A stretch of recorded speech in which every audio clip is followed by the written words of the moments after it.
Hi, this is Tim Lewis with another USMLE medical tip for your exam or clinical skills. A lot of times we speak really well to the patients. You're asking the questions correctly, but your body language is not right. So remember, you should be looking up into the patient and ask them the questions. Don't be looking down and don't be looking at your notes. One trick you could do is you could take your notepad, pick it up high, and say, so let's review what you have. You told me that you have this, you told me that you have that. Instead of looking like this, it looks really bad for the patient. Okay? So that's a quick tip. Okay, these are some of the mistakes that I see in the clinic with doctors doing with their body language. Obviously, you should be looking at the patient and asking them questions. So, Erica, tell me, how long have you had this headache? About a couple weeks. And can you describe me what those headaches are like? Tell me a little bit about them. I have a little bit of throbbing, and I feel like I have a lot of pressure on my temples, on both right and left.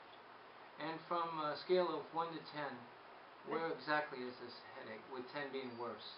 About like a 6 or a 7. Okay, thanks a lot.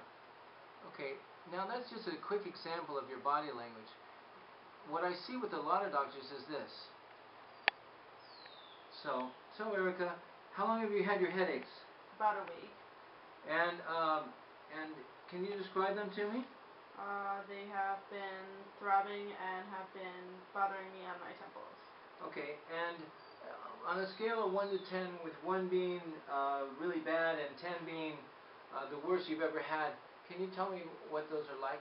I have like a throbbing pain on both of my temples, and I feel like every time I get a headache, I feel like I'm going to throw up. Okay, so you can obviously see the difference.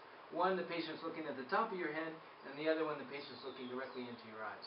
That makes a much better clinical score for you, so you should always be attention to the patient.